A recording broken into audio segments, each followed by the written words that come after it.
Dude,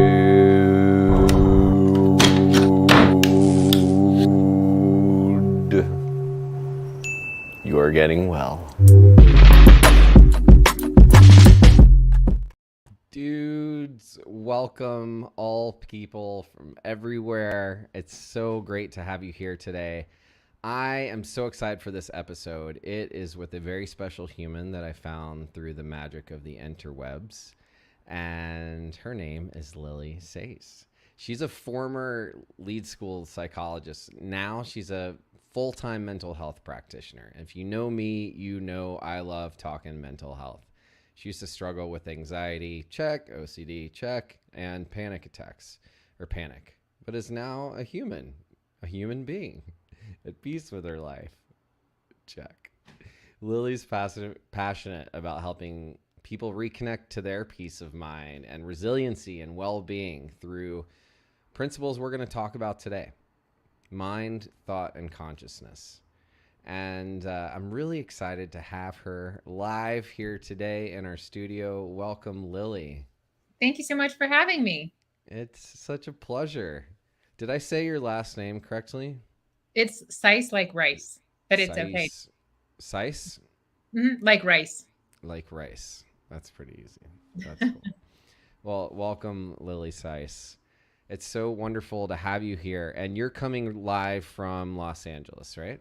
Yep, live from Los Angeles. Cool. Well, it's great to be on different coasts and be able to connect on something that we both really care about. I just posted your website here for anyone who may be listening and curious to hear and learn more about Lily while we're talking. It's peace-from-within.com. So be sure to check that out. And Lily, what had you say yes to being here today?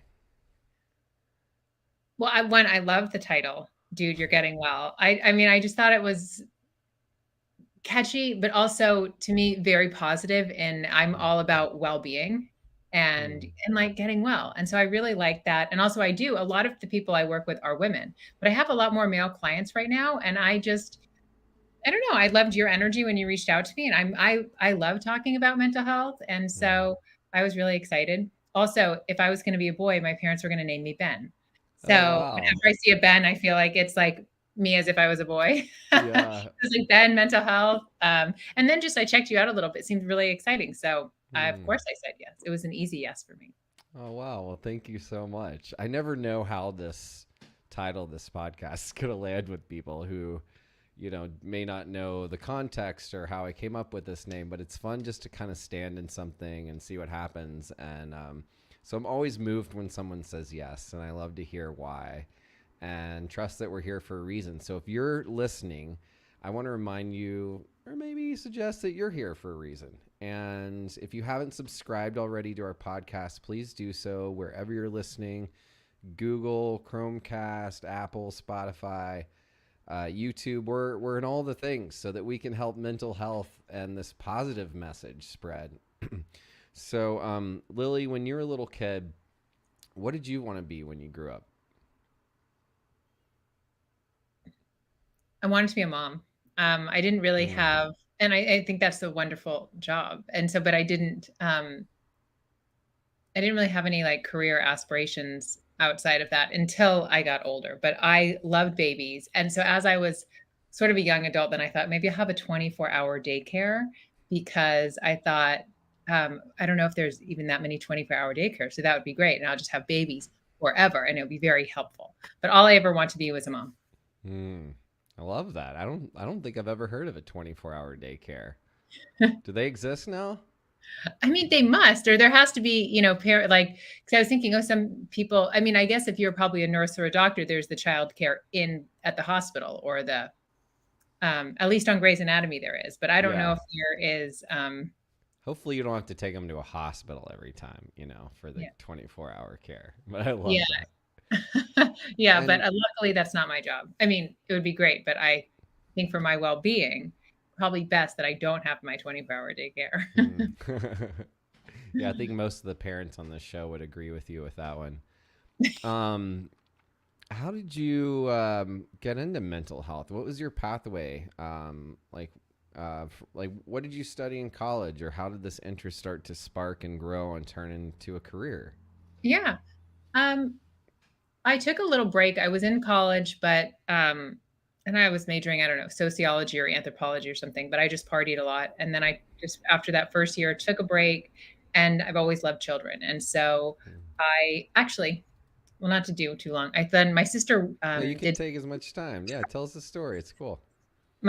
set design. So my dad worked for ABC for over 25 years. He was actually the chairman of ABC, and my Mm. sister worked in set. She did the set for Sopranos, the pilot, and Oh they wow. used. I was a teenager, and I was away for the summer, and so I remember she used. This was like in the 90s when we had like pastel nail polish, and I had this whole set. I would like collect nail polish, and I'd have my friends on the wall, and so she took a lot of stuff from my room to be in like Willow's room. And Mm. I remember then they had to redo it. And I just thought that's so cool. So when I took a break from college, I thought maybe I want to do set design and set decorating. So I worked on the TV show Once and Again with Celia Ward. It was so fun. So I did similar things when I had to decorate the teenager show. I was just 19. So I took the stuff from my high school bedroom and so I had a lot of fun for a year working on Once and Again. But then it was kind of its end, and I stayed with my team and we did a few pilots, but it was like the people that then were my boss, this one guy, he was really like serious and I was very sensitive, and so it was like we had to do deadlines for the pilots, and I would like just cry in my car because it was so intense. And I Mm. found that like one of the art directors, her daughter came because it was I think this summer, and I spend most of my time with her, and I was like, I've always loved babysitting. So I thought I'm going to go to school for early childhood education. So I went to UCLA for a little bit I got a degree in early childhood education and started working in a preschool, but it was not developmentally appropriate. And so after some tough times there of it just not aligning with how I was one, just believe children should be treated, I Yeah. was like, I want to go back to school and get my degree so I can tell them this is wrong. So I was like, I'm going Can, to, can I um, pause you there for a second? When you say like developmentally inappropriate, can you tell us more like what that means to you? yeah. Um, there was a few instances. So at first I was in the baby room and I've loved babies. And so when you were there, I was just an assistant in learning, but I had my like three babies that I was in charge of. And I guess the woman who had been in my place before, one time I saw her like yelling at one of my babies in the high chair about like, you know what you were doing about biting another. And that's just not, you shouldn't be one yelling at a 1-year-old and standing up when they're short. So they kept moving me. They moved me out of the baby room because the woman who was the administrator had been with me at UCLA. So she was like, stick with me. We're changing stuff around. So they moved me to another room. And this was when it was very much developmentally inappropriate. She would she would say like stickers. You did a good job. Sticker for you. No, Ben. No sticker for you. You are bad. And then she would take it away. And so she'd say, this is how you're gonna do it. And I'd say, you really don't want to do negative, you want positive Reinforcement. reinforcement. Yeah. And so I was like, I will not be doing that. And so actually Mm. afterwards, I would take the sticker and I would go to Ben. I'd be like, Ben, you're amazing. And so I would give it. She'd be like, she'd get so mad at me. She'd be like, it's your turn to give out the stickers. And I was like, I refuse. I said, everyone gets a sticker because these kids were two. So then they kicked me out of that room. And then stuff happened like that. I think I lasted probably like 2 or 3 weeks there until I quit in tears. But I said I was going to stay with this one girl, and it was her first day at preschool. Or first day at like daycare. She'd never been away from her mom, and I had done her tour, and she got attached to me. And so Mm. then the day that she came, they were like, "She's not one of your kids." And I was like, "Well, can't I just? I'll just be with her. Like I can hold her and do all my work." And they were like, "No." So they would rip her out of my arms, and when she would cry so much, she would throw up, and they would just have Mm. me clean up her throw up, and she'd just be crying with her arms out to me. And I was like, so I just didn't see. So there had been a bunch of things, and some of those obviously were just like not protocol, but that was what I wanted to go back to school to be a school psychologist. Mm. So, and also I'd loved in that time, somewhere around there, I started going to therapy, and I had a great therapist named Beverly, and I loved mental health. And then I think loving working with children. And I think being in that preschool, and I would get so emotional that when I would go to kind of advocate, I would cry. And And I also felt like, who am I to even, I felt like I had a hard time eloquently saying it and without getting emotional. And I also really wanted to be like, I have qualifications that are above these teachers, for better or for worse. I don't know. I was like, I want to say, like, I really wanted to be an advocate. And then when I heard about school psychology, because, going back to the beginning, all I ever wanted to be was a mom. So I knew if I was going to work, I wanted to have a job that would be like school hours, school vacations. So I would be able to have my first job be a mom. Hmm. Wow. And so you went to school for this. Hmm.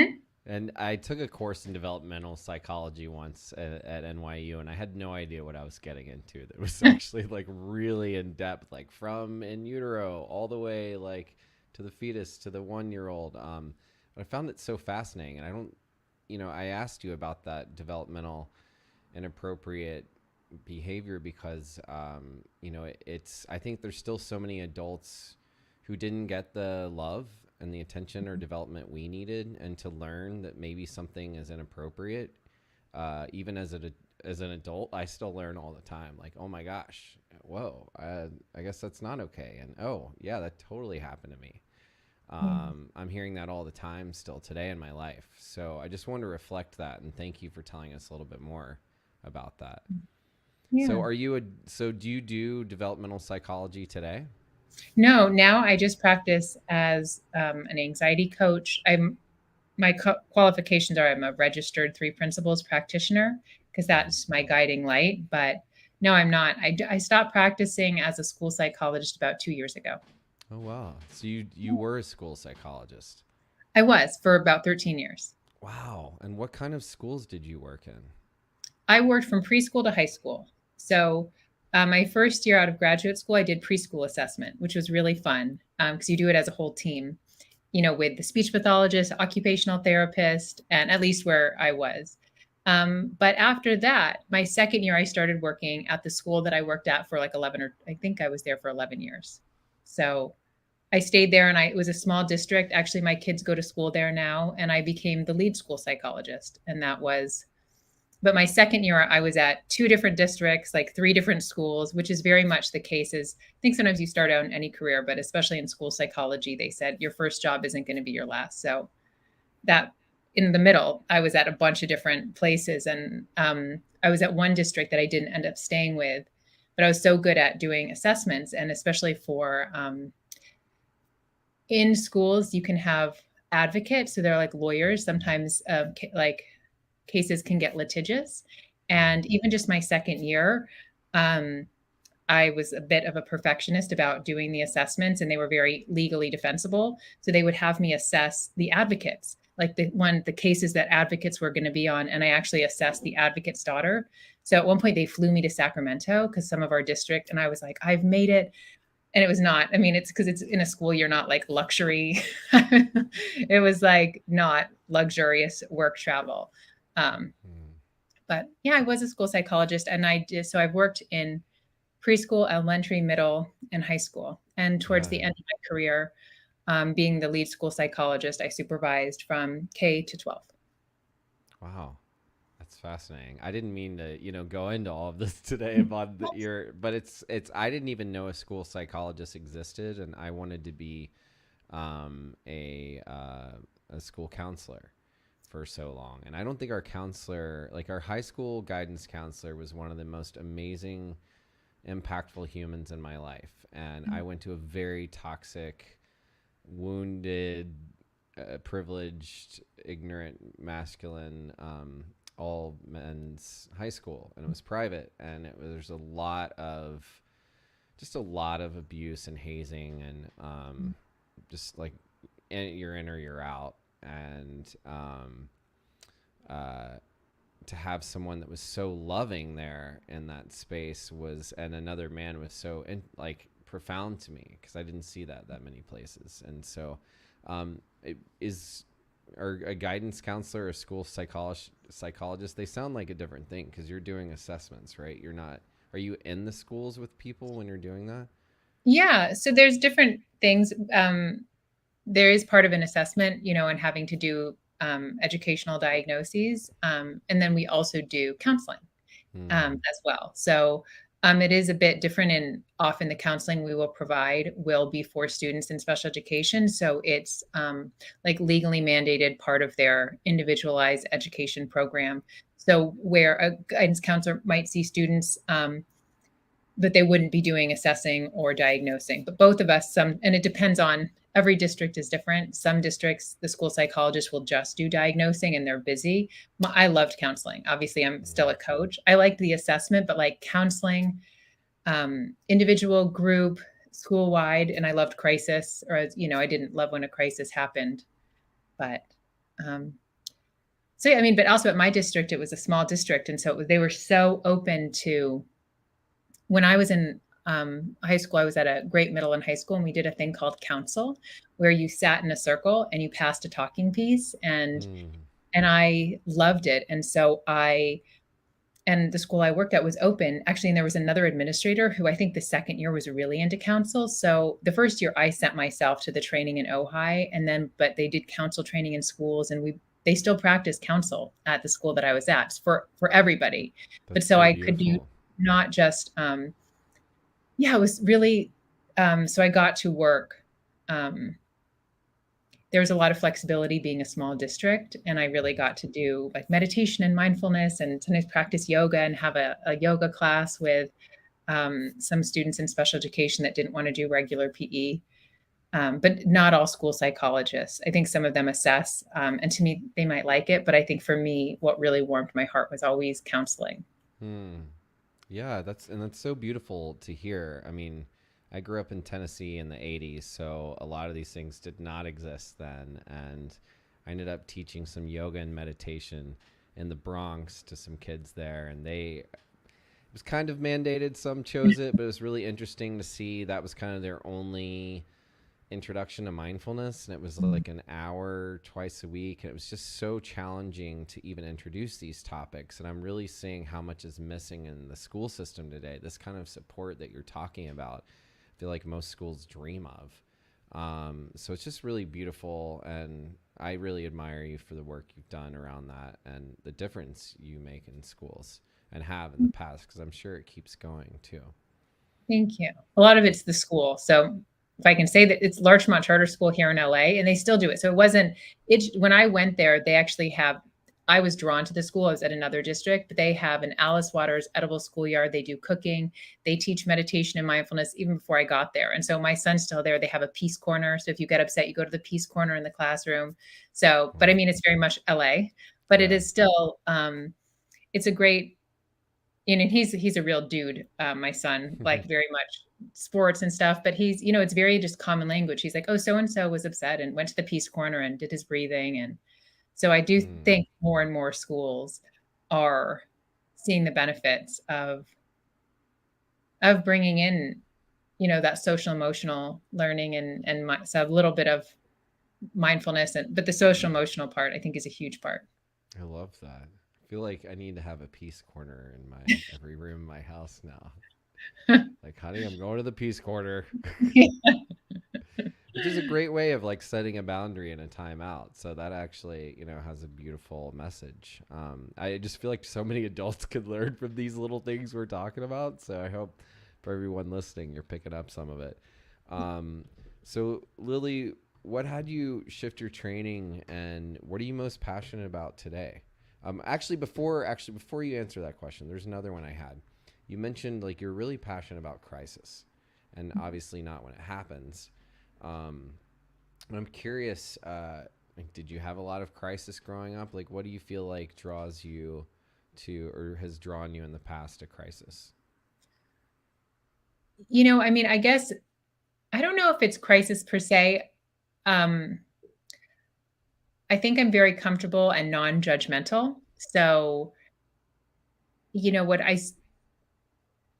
um I also, what really resonated with me when I was in school, undergrad for psychology and also graduate school, was the idea of unconditional positive regard.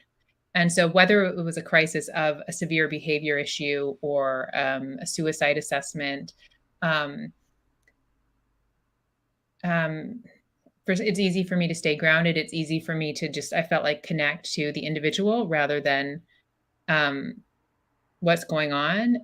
Or like, no, I don't know if I had um, crisis per se. And I guess when I think of like my life as a school psychologist to now, I have sometimes a lot of people that will have very, what they might be worried of, like weird intrusive thoughts, or they will be very upset, probably just definitely a handful of people each week are crying and they're like, I'm so sorry. I'm like, I'm fine with it. Like Mm. I've heard all the thoughts. And so even because we were a small district, I would help out with the period talk. And then there was times when I taught sex ed. And so I've always, even though that's not crisis, like I'm okay to go deep. You can tell me. And that's why even as a school psychologist, I found myself students talking about unwanted intrusive thoughts. And it was like, I didn't have any judgment. I had understanding. Like I wasn't like, oh, and I think especially when it came to discussing thoughts of suicide, whether it was sometimes we really did need to do a suicide assessment, but sometimes it was just these passing thoughts, these things that they were saying.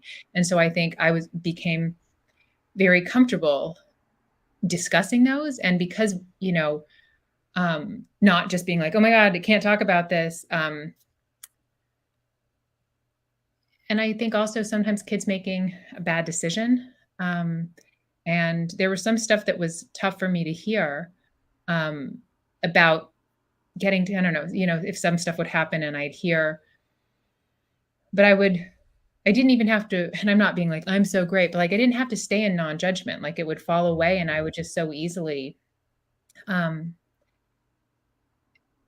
fall back into just that really unconditional love and acceptance. And I would um, just have so much love for them. And I think Mm. because I would just, one for my own self of like a practice of just like wiping the slate clean, and having a fresh start. And I saw the benefits just for my intern year. I was at a school, there was some gangs and there was one student. And so my mentor was like, oh, he never lets us assess him, da da da da. And, and I was like, well, let me just try it, and like holding him in a fresh light. And I saw that when I didn't go in thinking of what everybody else said, like, well, let me just see. And so if it was Mm. these kids are so tough, they're never going to go to counseling. They're not going to let you assess them. And I'd go in, but I tried to keep that attitude because, working with teenagers, sometimes if they had counseling for years, they don't want to come, but I'd keep calling them. And so sometimes I'd have one student who would pretty much just not come for the whole year. And I'd keep calling them. I'd keep having this thing like, hey, Ben.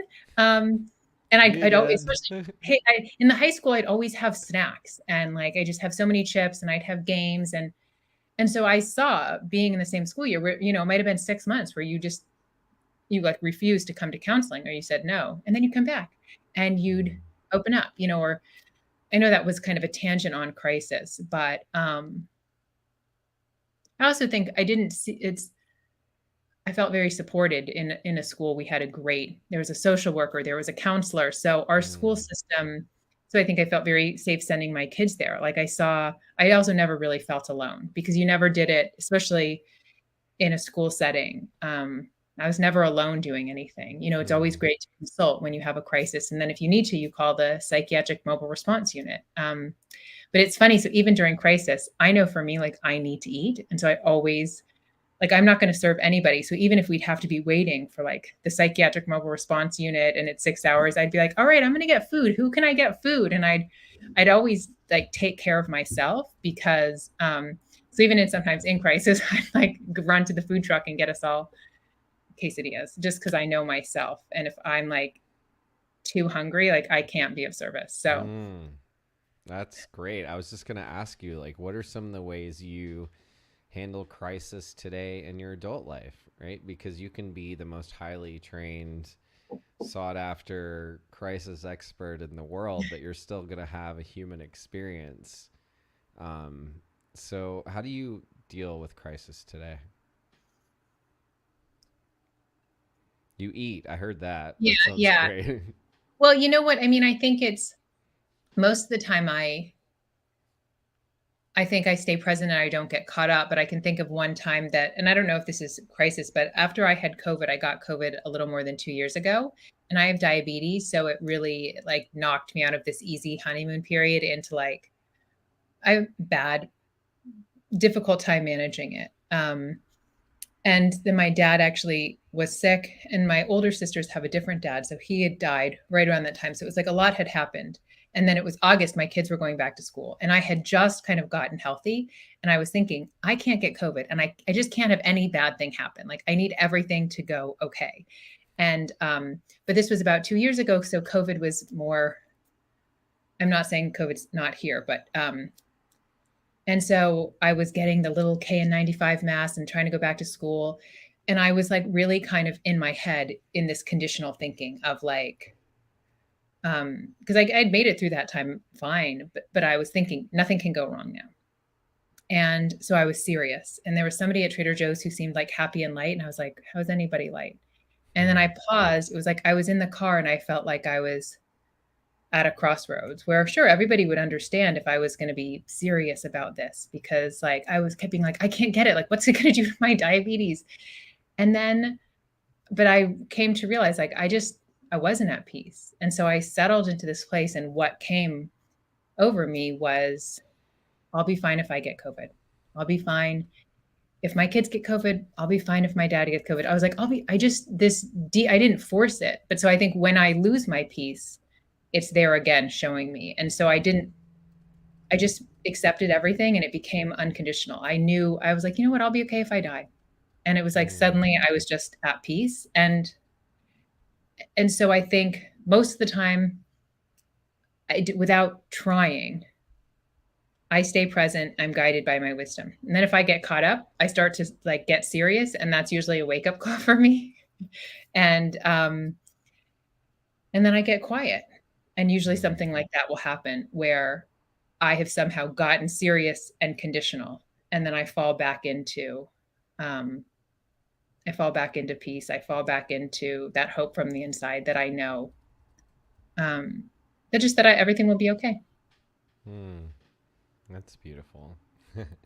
And if there's any adults who are in crisis today, what would be, I mean, I know it's pretty conditional, but what would be the first steps you would suggest to them?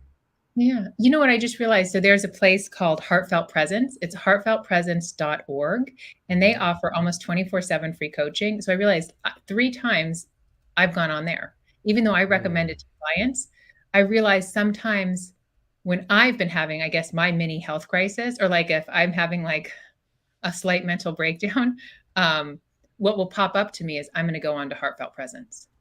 And because it's based in the 3 principles, which is just my guiding light. So sometimes I log on. Every time I think I've gone on for me, I'm crying. And so somehow that idea. So I'm not saying that people have to go into Heartfelt Presence, because everybody's different. I reach out. For me, if I stay, sometimes it's like I'm able to just gather my bearings. But I think, and I don't know if you're, for me, I think if I'm in my own like mini crisis, I really benefit from reaching out to somebody who isn't at that low state with me.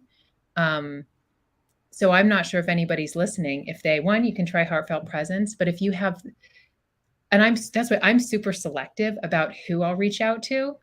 So if somebody listening, if you have that like one friend, or if and if you don't, I'm trying to think of what I would say. I guess, that's why it's like, if you know yourself, I know that I like to, sometimes if I say it, and sometimes if I can just talk to my boyfriend about it, or,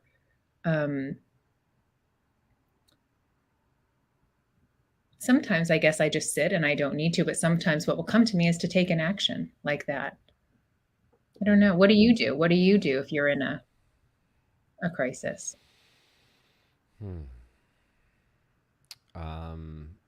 Usually I try to remove myself. I try to go outside. That really helps me. Like step away, step outside if I can. I've got like, for the first time in my life, since I was 18, I have a yard and it's really beautiful. So I have a little circle actually around my fire pit that I sit in, and because I lead men's circles there in person, and so that guys can have safe spaces like this, like when they don't have anyone to reach out to. A lot of the men I work with actually share more with us in circle or counsel, as you mentioned, than they do with anyone in their lives. So I try to encourage that, and for me, it's like listening, calling a trusted listener, like you said, someone who loves me unconditionally and can just be with it. And I'll usually say like, I just need to vent, and then I even before that, I try to pause and think like, what do I need? If I'm calling someone, that's a really good sign.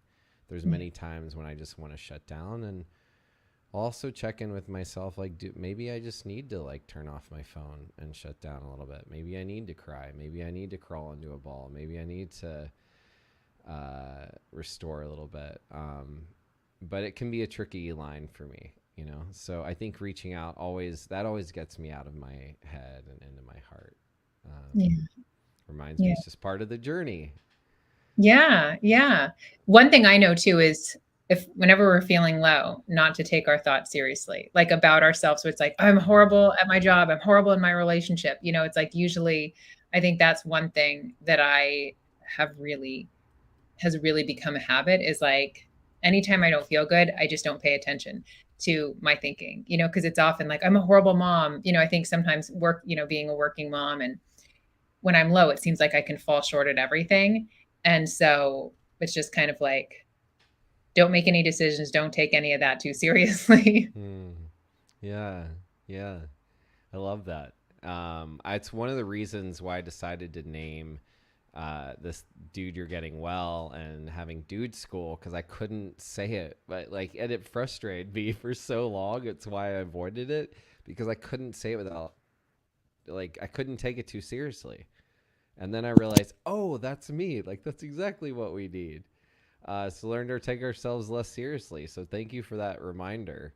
I heard you say, like, if it's heavy, it can be, intense. We're just approaching our time. Do you have 5 more minutes? Yeah, I just had somebody, but I do. I said 5 minutes. She says, no problem. Yep, we're good. Okay. Amazing. I could feel it coming. Um, thank you. You've been so generous with your time today. Can you just drop us in to the 3 principles that you live and work from and coach from today? Yeah. Well, the 3 principles are happening whether we know about them or not. They're like gravity, like that principle. And so I'm trying to think of the elevator version, the elevator pitch of 3 principles. Well, a big part is about this, how to say it in a not too like woo-woo way, but it's You really can be about woo woo here. okay. I'm Like, pretty woo woo, so it's all good. okay, the principles are mind, thought, and consciousness. And in this, Mm-hmm. mind is this universal mind, this divine intelligence that's in us Mm. all. And I see that, when we're in nature, if we can think of how an acorn grows into an oak tree and how there's bees and beehives. And, I was just been with my cousin and his wife who had a baby, and I saw her placenta.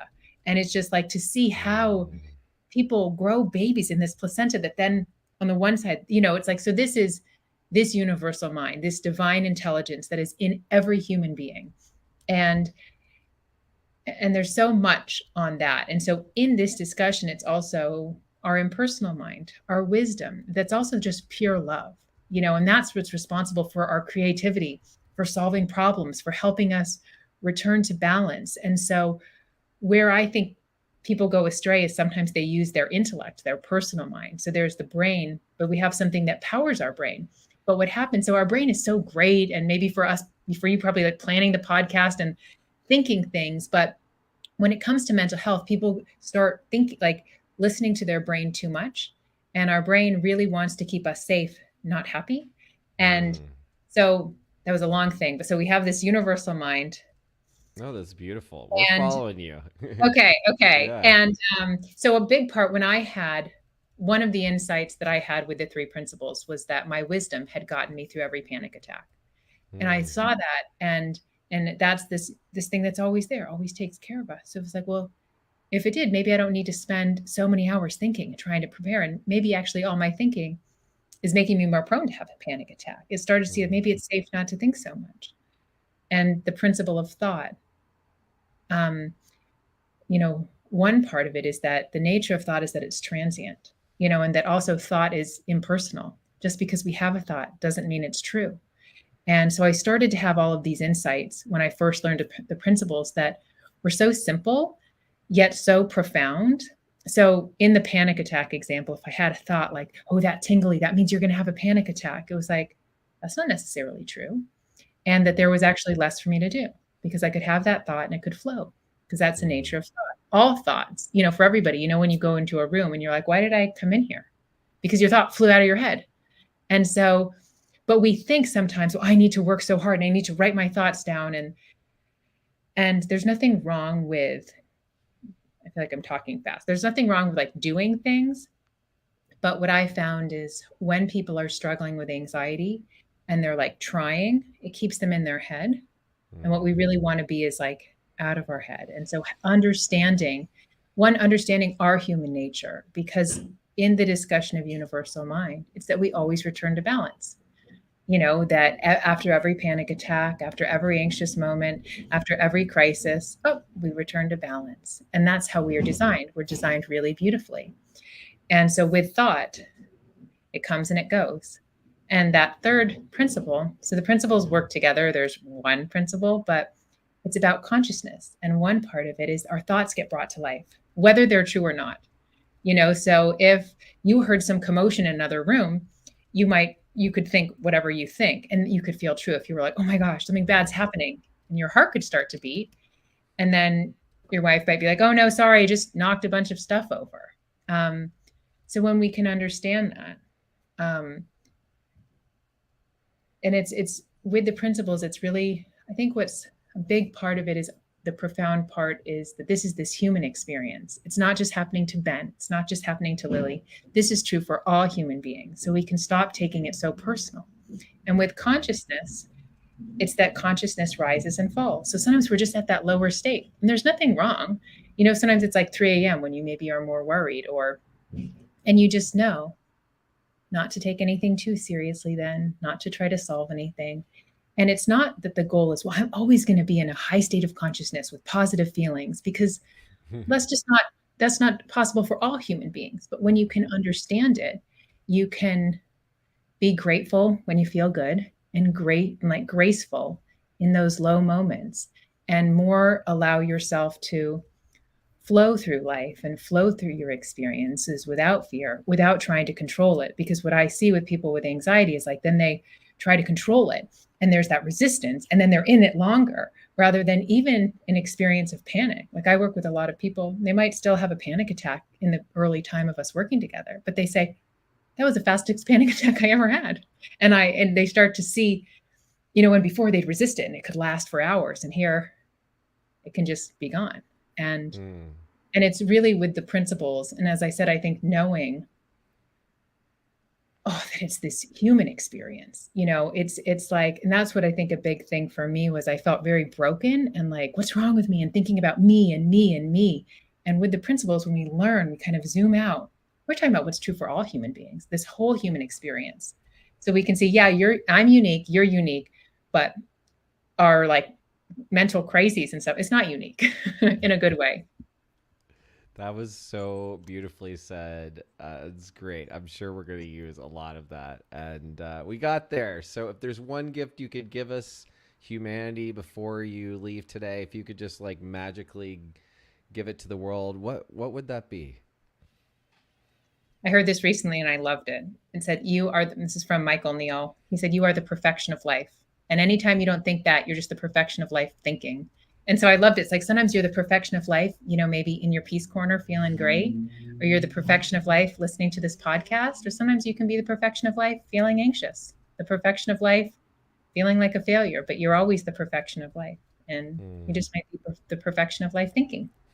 I love that. What a beautiful gift. Thank you, Lily, so much for your time. And we'll look forward to being in touch. Please follow her at the Peace Within _ on Instagram, or the Peace Within with hyphens between it online. We'll post it here. Tell everyone you know. Follow us, follow Lily, and thank you so much again. Have a beautiful day. I really appreciate you. Thank you so much. Thank you for having me on.